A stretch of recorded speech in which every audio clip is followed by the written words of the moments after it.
The cold arrived before the silence did. Voss registered this the way he registered most things in the first half-second after catastrophe, with a clinical part of his brain that had been trained, over 9 years, to sort sensation from meaning. Cold first. Then the absence of sound. Then the fact that he was tumbling, and the pale meridian was not beneath him anymore, and where she had been there was now a dispersing cloud of superheated gas and metal, unspooling in slow, terrible bloom against the starfield. He counted. His body had already started counting, the Draveth side of him ticking down the way a diver's lungs tick toward the surface. Not panic, not urgency, just a biological clock that had no opinion about whether he lived or died. It simply measured. 4 minutes. 240 seconds. The explosion had thrown him clear. The initial shockwave, he must have been in the portside corridor when it hit, near the hull, near the external storage bays where the composite panels were thinner. He didn't remember the moment of breach. There was the ordinary noise of the ship, the hum of the reactor and Ensign Draveth's voice from navigation asking about their headings, and then there was this, open space, the meridian coming apart behind him, his uniform intact but unsuited, his lungs having instinctively sealed themselves with the first touch of vacuum in a reflex he had never consciously practiced, had never needed to practice, because the Draveth side of him had simply known. He stopped tumbling by spreading his arms and using the physics of it, slowing his rotation until the stars held still enough to read. There was wreckage everywhere. The Meridian had been a long-range reconnaissance vessel, lean and fast, built for the deep survey routes that ran along the contested boundary between human-administered space and the Draveth territories. 12 crew. He had known all of their names before he knew their faces, had studied the dossiers on the transit out, the way a commander should. Ensign Draveth, who navigated. Chief Engineer Reyes, who had a habit of leaving coffee cups on every surface she passed. Lieutenant Quan, who was 23 years old and had joined the Survey Corps because her father had served on one. The others. All 12 of them arranged in his memory like a manifest, like something to be accounted for. He turned in the void, looking for anything that moved the way a person moves, any tumbling shape the wrong size for debris. He found nothing. The Meridian's midsection had simply ceased. Where the reactor housing had been there was a spreading shell of metal fragments and vaporized composite, still glowing at the edges where the initial heat lingered. The foresection, the bridge, the observation deck, the quarters, had been driven in one direction by the force of the detonation, and it was already dark, already cold, venting atmosphere in thin crystallizing streams that caught the starlight and turned briefly white before dispersing. The drive section was gone. There was no other word for it.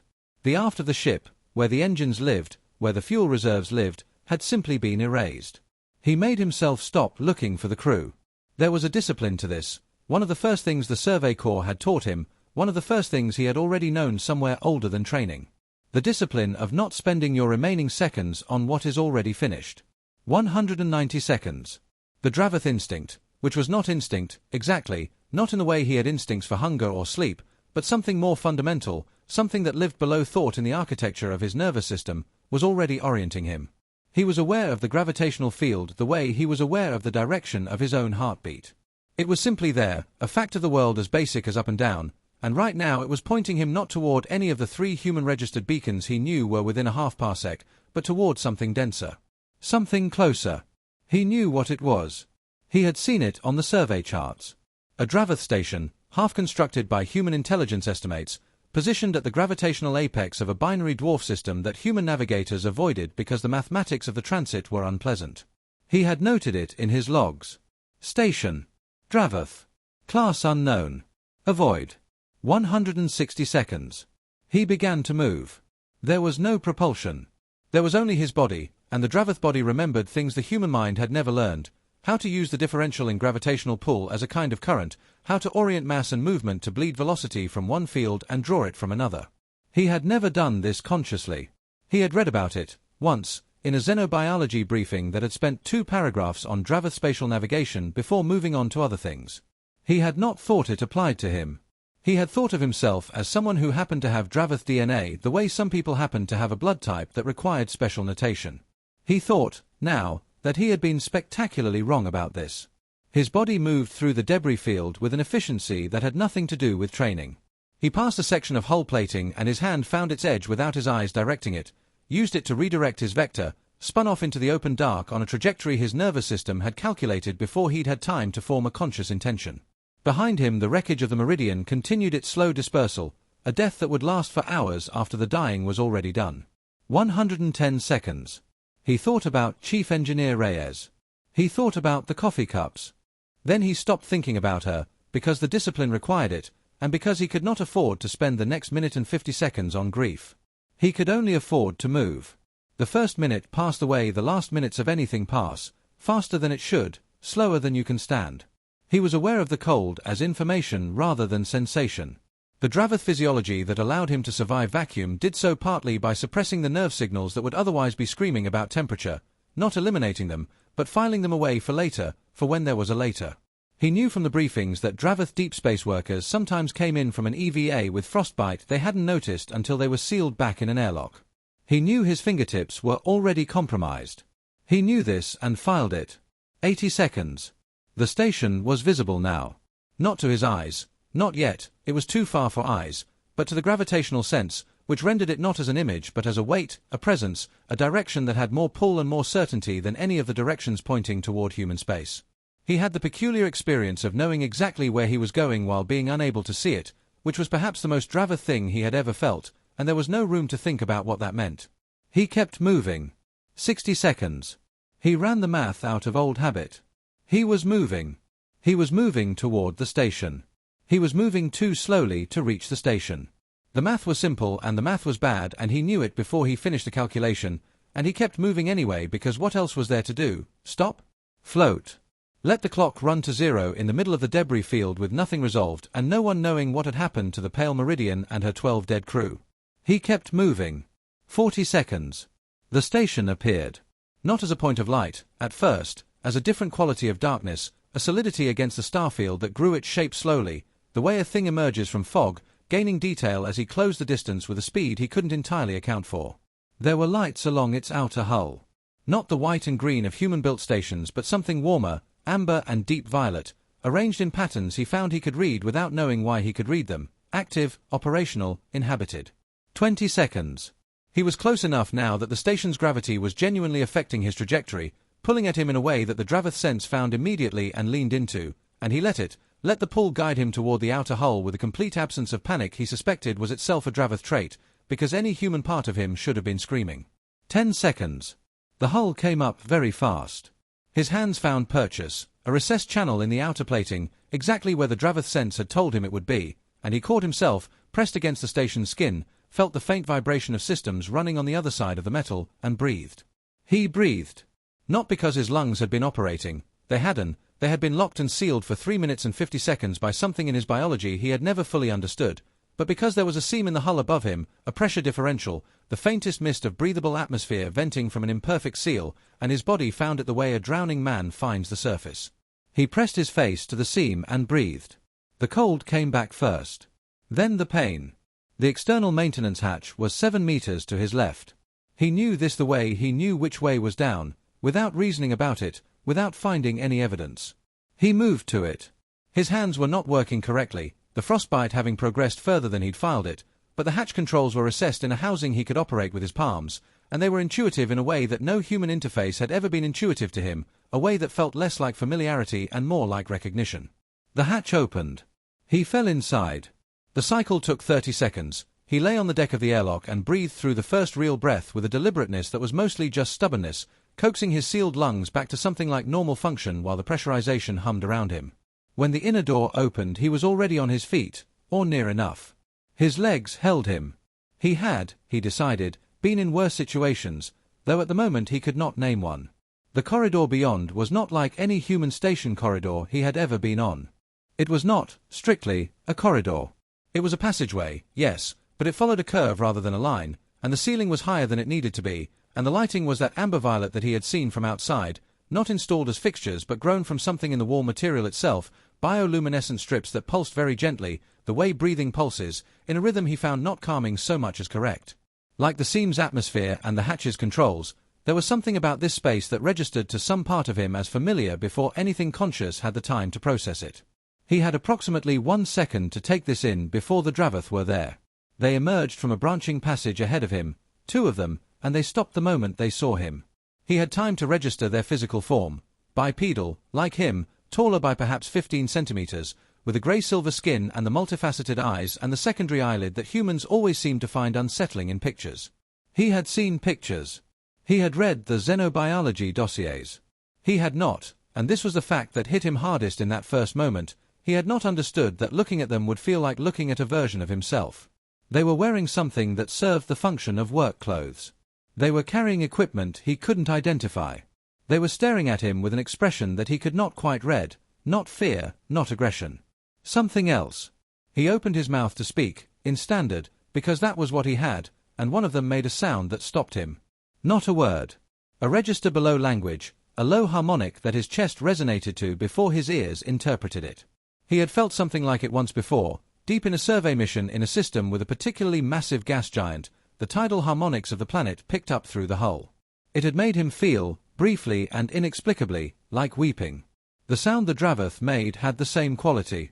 He stood in the amber light with his hands still half ruined from the cold, in a uniform that was not a uniform anyone here recognized, at the far end of everything he had known, and the two Draveth looked at him and one of them took a single step forward, not to confront, not to challenge, and made that sound again. Slower. More deliberate. Shaped, now, into something that was trying to be a word. He didn't understand it. But he understood the step. He understood the quality of it, the careful calibration of not frightening him. He stood where he was and let them approach. They brought him to what he later understood was a receiving chamber, not a security holding room, which was what a human station would have used, but something closer to a meeting space, furnished with surfaces at human-adjacent heights and a temperature that was noticeably warmer than the passageway and water that someone brought him without his asking, warm water in a vessel that fit his hands as though it had been made for them, which perhaps it had. He drank. His hands shook slightly. He watched the Draveth who were gathering. They were not surrounding him. They were doing something that he eventually understood as witnessing, arriving in ones and twos to stand at a respectful distance and observe him with the focused, attentive quality of people looking at something they had been told to expect but had never quite believed would appear. They were not speaking. They were not speaking to each other, even, which he found strange until he began to suspect, based on no evidence he could have cited in any report, that they were speaking, simply not with their mouths. There were perhaps 20 of them by the time the elder arrived. He knew she was the elder the way he had known where the hatch was. She was not larger than the others. She was not dressed differently.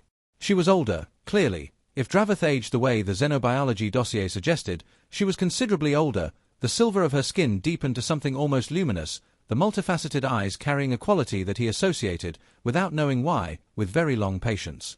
She moved through the assembled Draveth the way water moves through stones, without hurry, without force, simply finding the available path. She stopped in front of him. She looked at him for a long time. Not at his face, exactly, at something behind or beneath his face, at some quality of him that she was reading through means he didn't have access to. Then she spoke. The language was nothing like standard. It was nothing like anything in the 4 human languages he spoke or the 2 he could read but not fully decode. It moved at a different rhythm, used registers of sound, subvocalic registers, harmonic overtones, that standard didn't have slots for. It was a language built, he would come to understand, for species who communicated partly through their bone structure, whose clavicles were shaped to resonate, whose chests could transmit meaning in frequency rather than just word. He did not understand it. And then, 3 words in, 4, 5, something shifted. It was not translation. He had used translation devices. Translation was a mechanical delay, a replacement, a word going out and a word coming back. This was something else. This was more like remembering, like being told the word for something he had always known but never had language for. As though the elder's words were not arriving from outside him but drawing something out of him that had always been there, dormant, waiting under the 9 years of human training and human habit and human language like a root under concrete. He didn't understand the words. But he began to understand the meaning. And the meanings were, "You have come a long way. We have been waiting. Not for you specifically. For what you are."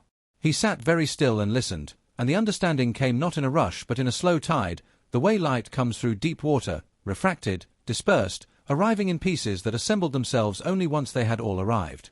The elder sat across from him. He thought about how to respond. He thought about responding in standard and rejected it, not because it would be impolite but because it would be, in some way he didn't have words for yet, dishonest. He thought about responding in the Draveth language and rejected that because he couldn't. Not yet. Not consciously. So he made the sound. He hadn't planned to. It came from somewhere in his chest, the low harmonic he'd felt when the first Draveth had made it in the corridor, and he produced it without fully understanding how, the way you produce a sigh, the way you produce a laugh, not by constructing it but by letting it happen. It was not a word. But the elder's expression changed when he made it, and the change was something he recognized. She recognized him. Not him specifically, but what he was. And what he was had been expected, and had been longed for, and she was not going to tell him any of this in a way he could process yet, because that was not how this language worked. This language did not tell. It offered. You took what you could and left the rest and came back for more when you were ready. He found, unexpectedly, that he was crying. Not from grief, not only from grief, though there was grief in it, there was enormous grief for the 12 people dispersing in the cold behind him. But something else too.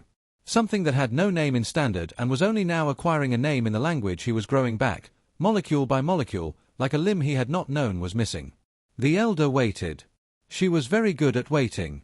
They gave him quarters. Not a holding cell, not a medical bay, actual quarters, personal space, with a sleeping surface and a window that looked out into the binary dwarf system's inner field, the 2 dim stars pulling at each other across a gulf of 3 AU with the patience of very old things. He lay on the surface and looked at the stars and tried to take inventory of himself. Commander Voss. Rank, Commander, Survey Corps, assigned to the Pale Meridian. Mission, Deep-range reconnaissance of the contested boundary, non-engagement protocol, 30-day survey route. Status, sole survivor of the destruction of his vessel, currently located inside Draveth Station at coordinates he had filed as enemy territory in his last mission log. He had been raised in the Kepler settlements. His mother had been a surveyor, human, entirely human, Marta Voss, who had spent 20 years mapping asteroid fields and had died when he was 11 without ever explaining to him where the other half of his DNA had come from, not because she was ashamed of it but because she had felt, he thought now, that it wasn't hers to explain. His father, biological, Draveth, identity unknown to him even now, had left before he was born, or had never been present in the way humans understood presence, or had been present in some way that didn't map onto human ideas about parenthood. He didn't know. He had never known, and had spent most of his adult life deciding that he didn't need to. He lay in the Draveth quarters and looked at the Draveth stars and thought about how comprehensively he had been wrong about that. In the morning, the station observed some version of a cycle, the lighting shifting subtly. One of the Draveth who had found him in the corridor came to his door. This one, he had begun to think of as younger than the others, though he was still calibrating how to read Draveth age from anything other than the luminosity of the skin. She stood in the doorway and looked at him with what he was learning to read as patient inquiry, which in Draveth body language involved a specific angle of the head and a slight stillness in the secondary eyelid. He said, in Standard, "I need to send a distress signal." She didn't understand Standard. But she understood distress, perhaps from his tone, perhaps from some physiological signal he was emitting without knowing it, and she made a gesture that he parsed as "follow me." He followed her. The communication center of the station was not where he expected it to be, which was to say, it was not a separate room with a dedicated function but something woven into a larger operational space, the way Draveth architecture seemed to weave everything, functions blended together the way different notes of a chord coexist in the same moment of sound. There were Draveth working at surfaces he couldn't read, running processes he couldn't identify. There was, among these surfaces, something he recognized as a transmission array. He tried to explain what he needed. Standard failed him, not because the young Draveth wasn't trying to understand but because the concepts didn't transfer easily. Distress beacon in Standard implied a specific frequency, a specific protocol, a specific kind of transmission designed to be recognized by Survey Corps long-range receivers. He tried to mime it.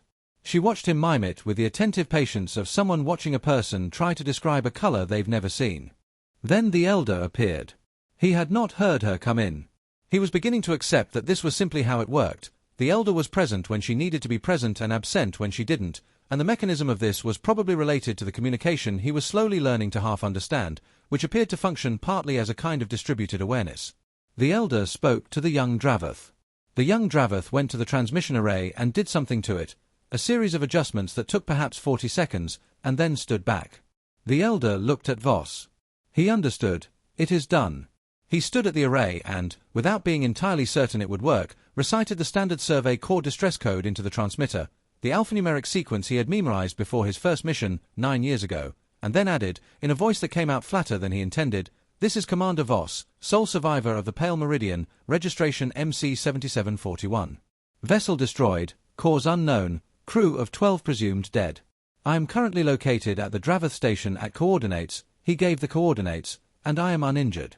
I am awaiting contact. Voss out." He said it twice. He waited. The elder put her hand on his arm.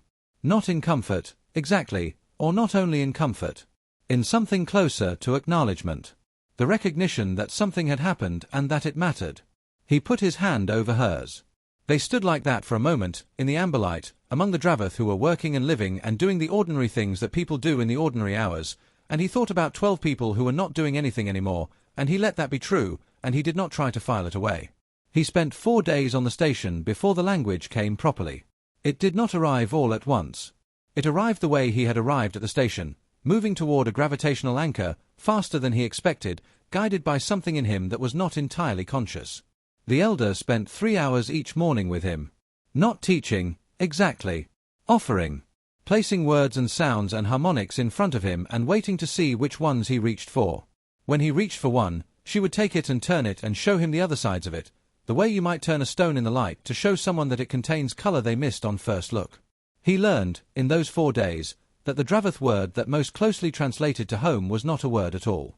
It was a chord, 3 simultaneous tones, subvocalic, that every Draveth produced from birth as an identifying signal. The chord said, in its 3 components, I am here.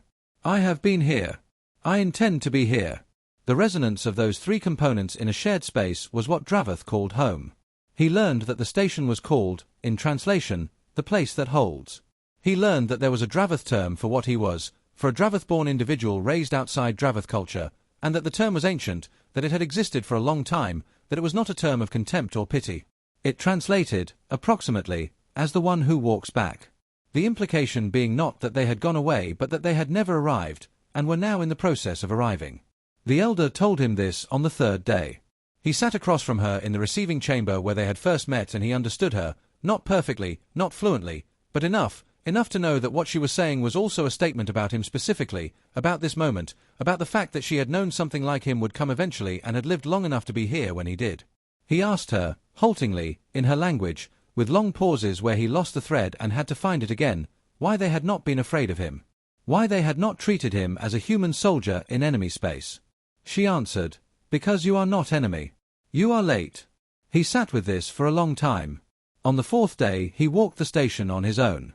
The young Draveth, he still didn't have a name for her, because Draveth names were the 3-tone chord and he couldn't yet produce it cleanly, accompanied him at a distance, not guiding but present. He walked the curves of the corridors and stood at the viewports and watched the binary dwarfs turning around each other with their ancient mutual gravity, and he felt, in a way that frightened him slightly, that he understood the viewports. Not the physics. The choice of them. The decision to build a station at this particular gravitational junction and put windows in it facing this particular direction. Of course here, the instinct said. Where else? He ate with the others. He didn't always know what he was eating, but the elder had made it clear, through means he was only partially able to decode, that the food would not harm him, that his body would know what to do with it. His body did. He was not surprised.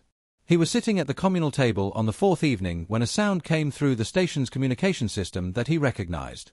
Not a Draveth sound. A survey core frequency, the specific harmonic signature of a long-range military receiver, and under it a human voice, slightly distorted by the distance and by the interference of the binary dwarf system, but unmistakably human, unmistakably standard. This is Captain Adora Chen of the Survey Corps Vessel Constancy, responding to distress signal received from Commander Voss, registration MC7741. We are currently at coordinates. He listened. He did not move from the table. The Draveth around him were still. They had heard it too.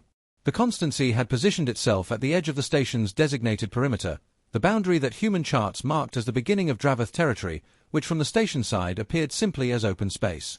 Captain Chen was not in the station. She was communicating through the same transmission array she had used 4 days ago to send his distress signal, and her voice arrived in the communication space with a slight flatness of compressed transmission, urgent and measured in equal parts. He was standing at the array. The elder was behind him. The young Draveth was to his left. Perhaps 30 others had gathered, filling the space in that Draveth way, not crowding but present, witnessing. Commander Voss. We are here to bring you out. We have full authorization to enter the perimeter to retrieve you. Please confirm your status and your position within the station and we will begin approach. If you are unable to respond freely, use the following countercode to signal. He pressed the transmit control. Captain Chen. This is Voss. I'm reading you. I'm well, physically intact, some frostbite damage to my hands that's been treated, nothing permanent. I'm in the central communications space of the station. A pause. He could imagine what she was doing with that pause, the calculations, the rapid consultation with whoever she had in the room, the attempt to read his voice for signs of coercion. Commander, we can be at the external docking ring in 40 minutes. The Draveth station hasn't engaged us. We have a tentative no hostility window, but I'd rather close it before it changes. Can you get to the external airlock? Yes. 40 minutes, then. He released the transmit control. He turned. The Elder was watching him. She had heard the exchange. She had probably understood at least the shape of it, if not the specific words. Her expression was doing something he could read now, something that had a quality of restraint to it, of deliberate withholding of response, which in the Draveth emotional register was not coldness but respect. She was not going to tell him what to decide. She was going to do him the courtesy of not telling him. He found that this made it harder. He looked around at the space they were in, the amber light, the bioluminescent walls, the curves that were curves and not angles, the window at the far end showing the binary stars still turning, still patient, still pulling at each other across their 3AU of shared history. He looked at the young Draveth, who was watching him with the particular stillness he had come to associate with someone who was managing the impulse to speak. He looked at the gathered Draveth who had witnessed his arrival and his 4 days of slow becoming, who had brought him warm water and opened their dining table and offered him the words for things he had no names for. He looked at the Elder. She said nothing. She was very good at that. He said, in her language, haltingly, but in her language, I have to go. She waited. They came for me, he said. They came because I asked them to. My crew, the people who died, their families will need a report. There are things I owe. The Elder made a small sound. Acknowledgement. Not agreement or disagreement. I don't know, he said, if I'm coming back. She said, you will know. He stood in the amber light for a long moment. Then he nodded, a human gesture, but she had learned, in 4 days, to read it, and turned, and went to find the external airlock. The passageways to the outer ring were the same as they had been on the first day, curving and amberlit and breathing their slow bioluminescent breath. He walked them with his hands in front of him, the frostbite damage still showing on his fingertips, dark and tender, the tissue having recovered better than he'd had any right to expect, which the Elder had attributed to his Draveth biology with a particular lack of emphasis of someone stating the obvious. He passed the Draveth he had come to recognize, the ones who had found him in the first corridor, who had been present at meals, who had come and gone from the receiving room where the Elder spent her mornings. They watched him pass. A few of them made the low harmonic sound, the one that had stopped him in his tracks on the first day, that his chest resonated to. He understood it now. It meant, approximately, be well and be whole and we see you all at once, a compression of meaning that Standard required 3 separate sentences for. He made it back. Or something in him tried to. A rough approximation, imperfect, the tone not quite aligned, but close enough that the Draveth he passed acknowledged it. One of them put a hand briefly against his shoulder, not to stop him, not to ask anything of him, simply to touch. He kept walking. The external airlock was at the end of the outer ring corridor, identifiable without signage, the hatch different from the inner spaces in material and temperature. He stood at it and checked himself, uniform still bearing the Survey Corps insignia, which felt strange in a way it hadn't felt strange before. His hands were in front of him. His lungs were working. He was standing in a Draveth station that had treated him as someone who had come home, waiting to board a ship that had come to bring him home. He thought about the word. What it required, to apply it. Whether it was a place or a collection of people or a resonance in the chest that meant I am here, I have been here, I intend to be here. He opened the airlock.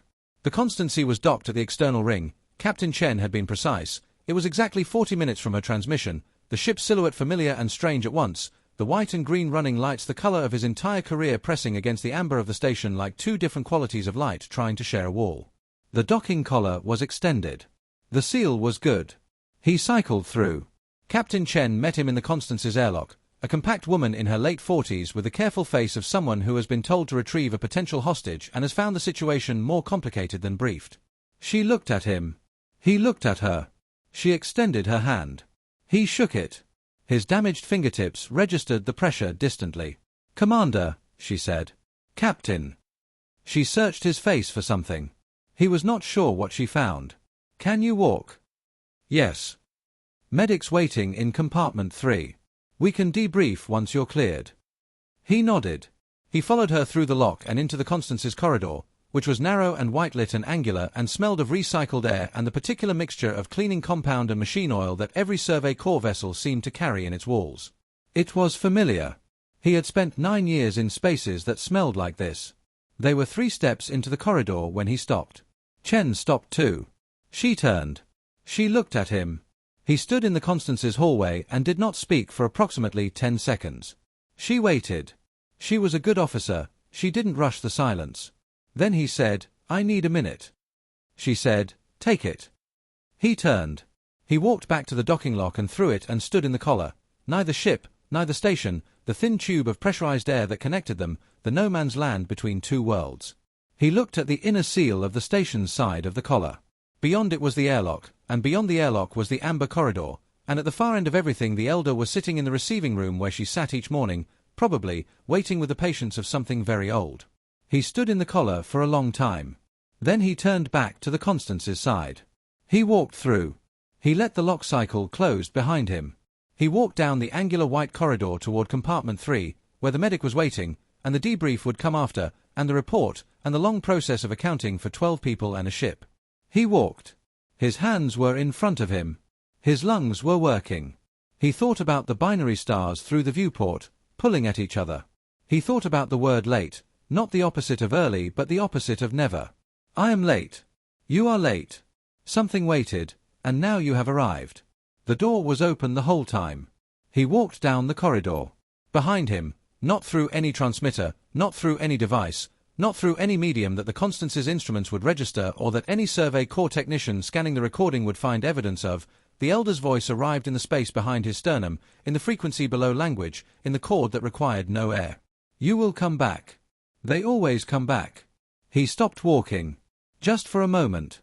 Just long enough to feel it, the resonance of it, the 3-part sound that meant I am here, I have been here, I intend to be here, offered not as a command but as a fact, the kind of fact you can take or leave and that remains true either way.